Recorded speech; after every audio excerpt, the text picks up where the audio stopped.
Hey everybody, it's Kuddlesnot, and I'm here with our sixth special DLC episode for Darksiders 2. In this episode, we're going over all the content for the Death Rides pack, which was now DLC, but used to be just pre-order from Gamestop. So let's talk to Karn. Say, if you're headed in there, you mind doing something for me? Yes, I mind. Aren't I doing enough already? Perhaps. Though it seems to me you're doing right enough for yourself. Our benefit being a fortunate side effect.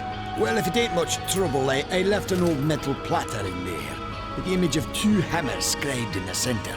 Not much to look at, but it was my journeyman piece. Last thing I ever forged.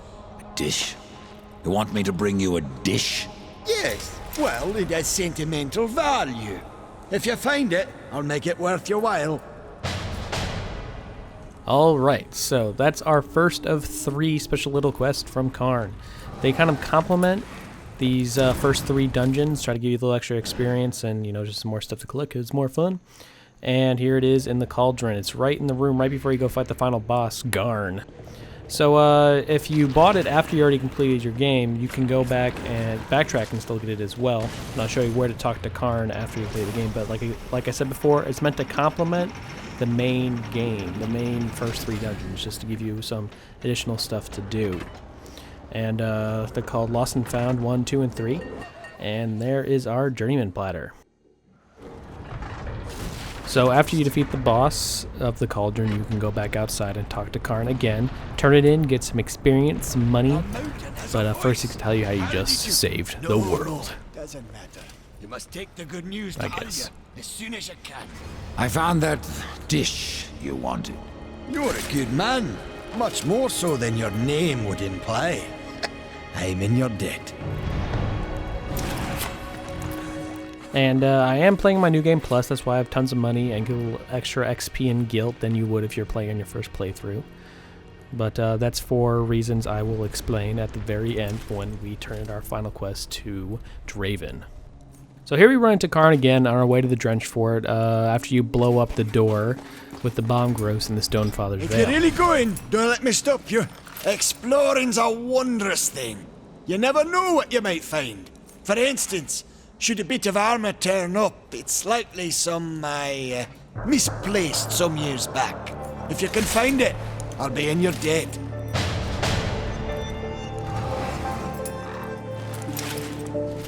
So after you've gotten to the Drench Fort, and you're on your way to release the first valve of water, there's a little secret area that has like an earth crag in it, and in here is where the Journeyman helmet is, in the corner, and it's sitting up here, right here on a pedestal. And then complete the Drench Fort, and let's go talk to Karn again. You find him again outside the Lost Temple, and then you can also talk to him to get the 3rd Lost and Found quest. I found your armor. Stone be praised! It brings back memories to see it again.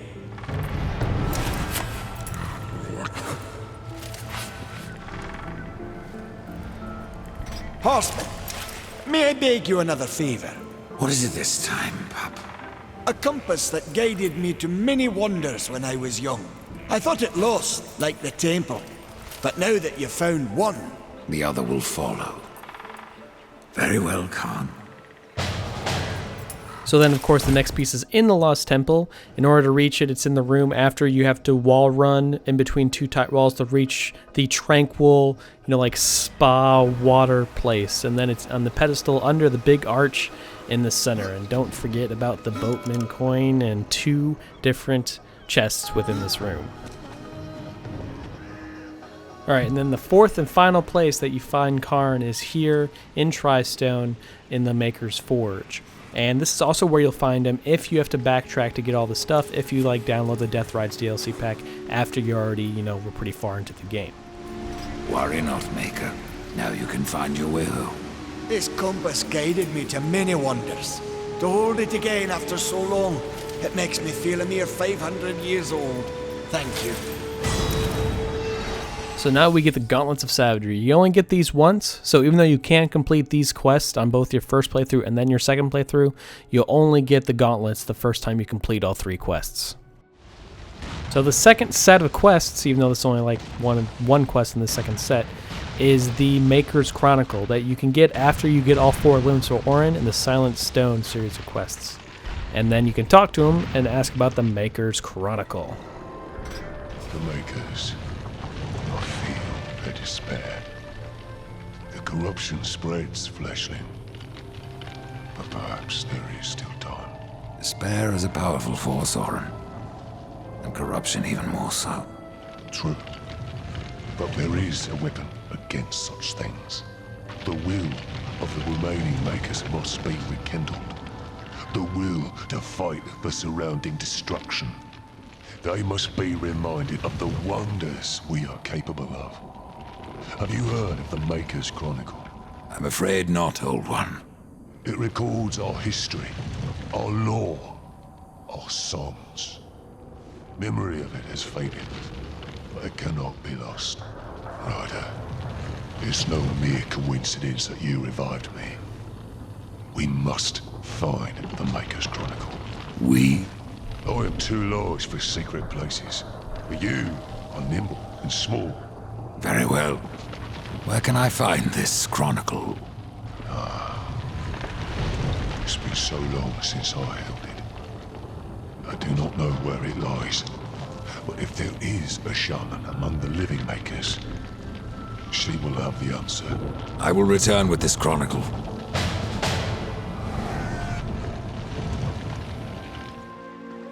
Well, then you go on a little treasure hunt, and Orin sends you to Muria. What do you seek, Ryder? The Maker's Chronicle. I hardly know why you would be interested in the Chronicle, but your intentions matter little. It lies hidden, and even I do not know where. Isn't there anything you can tell me? Well, a lodestone could reveal the location of the Chronicle. You see, the artifacts were hewn from the same stone, and they will strive to be united again. Should you carry a lodestone, it will guide you to the Maker's Chronicle. Where can I find one? These stones are precious. They may only be used once. It will be impossible to separate the lodestone from the Chronicle once they are united. I care nothing for its worth, and a single use is all I need. Very well, but I need something in return. There is a dying species known as Shadowleaf. Its seeds have powerful healing properties. Bring me the Shadowleaf seeds, and I will point you to a lodestone. Fair enough. I will find these seeds. The creatures roaming the land enjoy eating Shadowleaf. You may have to carve the seeds from their bellies.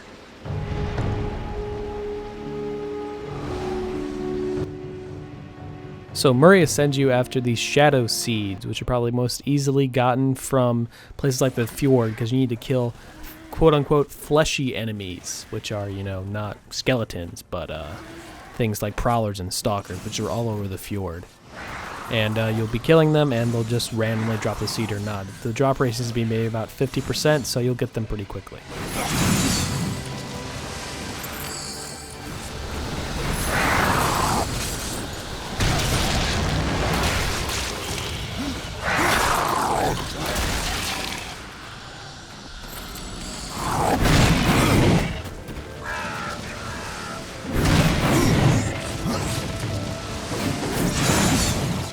Afterwards, just talk to Muria again. She'll give you a lodestone, and then we can actually go grab the Maker's Chronicle. Troubles you. You're back.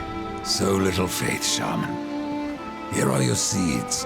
It is rare that I encounter one whose motives are so difficult to read, but you have my thanks. Alright, so you might think the lodestone is something special, but no, it's not. It's just literally just a quest item for this one thing. So don't get too excited. Alright, so then if you set your quest marker to this Maker's Chronicle, it'll send you to this little corner of the Baneswood. So it's actually kind of weird because myself included actually spotted this thing before I got the Death Rides pack, and because there's actually a Power Stone, a Stonebite right next to it. So yeah, now you actually know what it's for. Then after the awesome little cutscene, we can take it and bring it back to Orin, and he will give us a awesome guilt and XP reward. Here is your history, Orin. The Chronicle. At last. It is though the very souls of the Makers remain close to us through this tablet. You understand, I'm sure. Death. You are not so cold as you would have us all believe. Well, keep that to yourself, old one.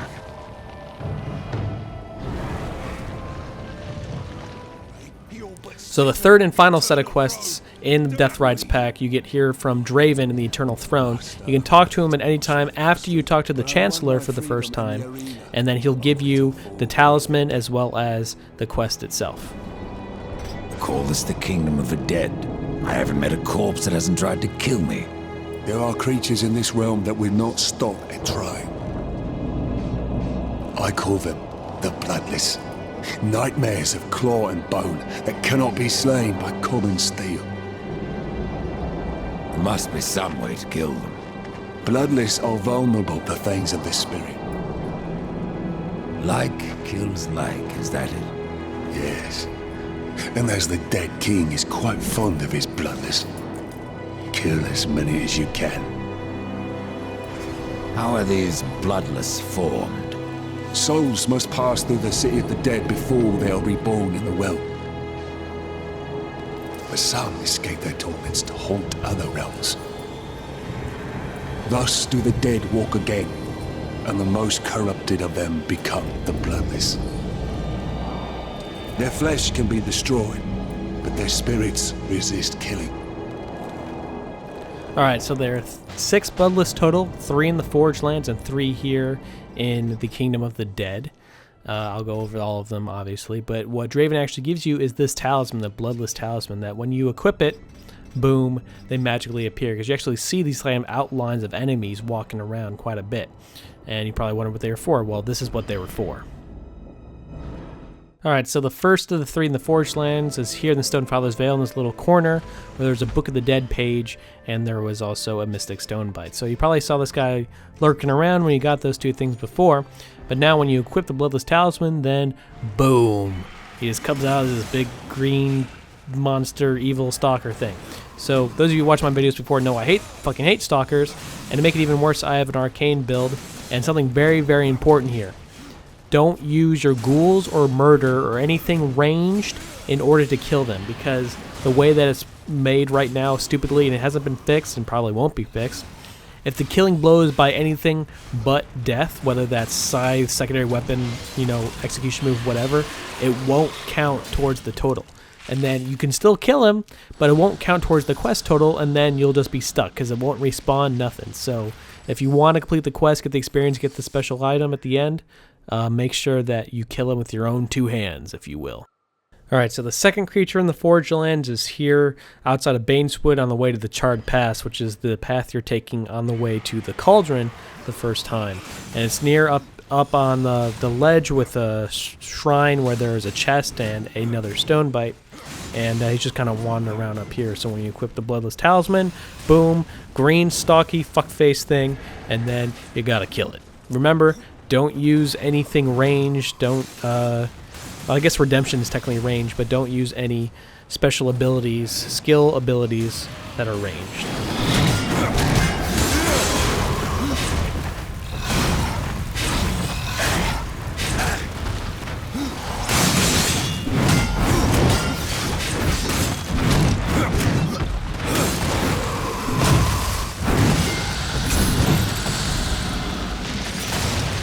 Alright, so then our third Bloodless here in the Forged Land is in the Fjord, up here on this thing. This requires Death Grip to reach, but you'll already have it at this point because you got the quest from Draven in the Kingdom of the Dead. So you climb up here and kill some prowler, stalkers, or whatever the fuck those things are called, and then he just kind of wandering around up here on this plateau here. And there is also a chest up here that I've already gotten, but make sure don't to forget that. And there's also over the edge, if you look down over the edge, there is a Boatman Coin in between the 2 platforms, or in between the 2 parts of the building.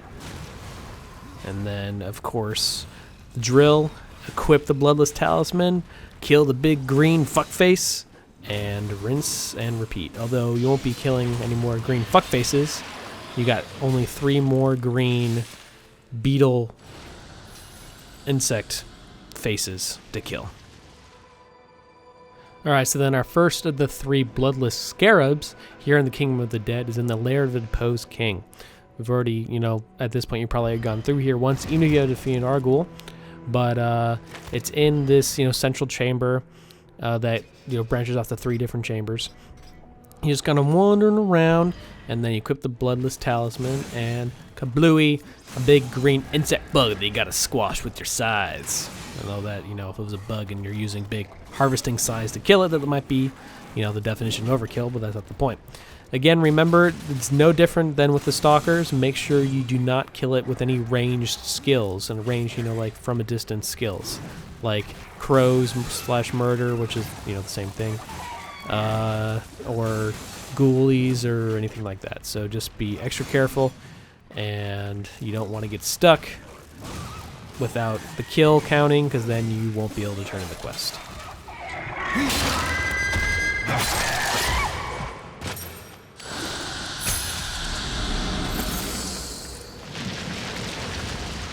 So our second scarab, Bloodless Scarab, Bloodless Scarab, is here in this little hooky part on the way to Serpent's Peak. And it's nearby the entrance, or it actually is the entrance to the Voidwalker launching puzzle. If you don't know what that is, you'll find out as you keep playing the game. And then do the drill. Equip the Bloodless Talisman, fight the Scarab, but don't use any ranged skill attacks, and show it who's the fucking Bugmaster.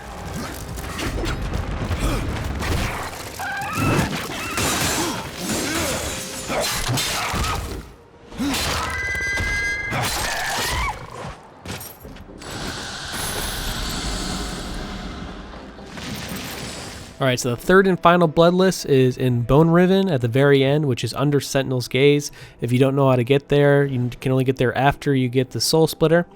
And I'll put a link, like I probably have been for most of these locations, a link to where my 100% walkthrough we progress through Bone Riven and Sentinel's Gaze. And I'll show you how to get here.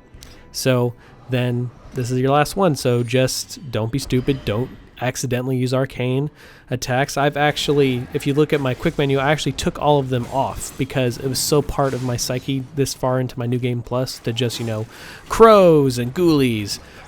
So I took them off of my quick bar so I don't accidentally take them and then accidentally kill it with those attacks. So just be extra careful and, finish off the green bug. See, like, what is this thing even like? So it's a scarab, but it's like dead green. So is there like some green bug that you can call this thing to be all, technical and scientific and shit? I don't know. You tell me.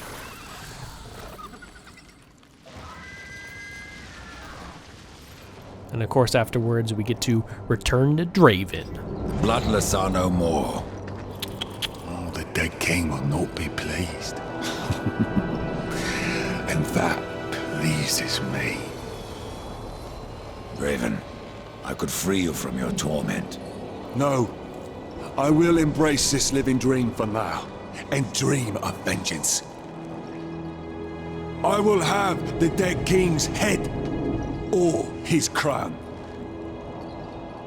Here, you have earned this.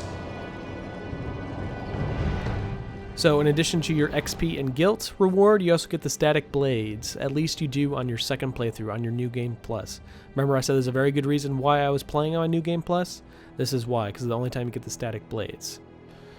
So, well, is this DLC worth it?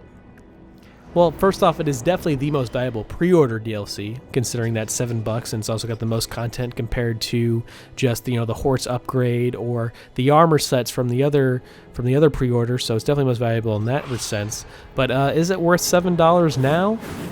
Well, it's undoubtedly something that they took out of the main game to make an additional DLC set, because it's complements the main game, especially with Karns and then with Draven. Then all of this stuff is already in the game. It teases you with the wireframes and then the Maker's Chronicle that you can't get unless you buy this DLC. So if you want the full experience, yes, it's worth $7. But is it $7 worth of content, especially when compared to the $7 Argul's Tomb or the $10 Abyssal Forge of Demon Lord Belial? Maybe not. So if you want some additional XP and some cool legendary weapons, like the static blades are pretty cool, Although, remember that in late game, legendary weapons just aren't going to do it for you, because the possessed weapons that you make for your build, and especially for my Uber build, are going to blow anything that the static blades or anything else can do out of the water. So make sure to keep that in mind. If you have the $7 to spend, or if you can buy it on sale, it's probably the best. I say maybe $3.50, $4 worth of content. At least definitely when compared to the prices of the other DLC for Darksiders 2.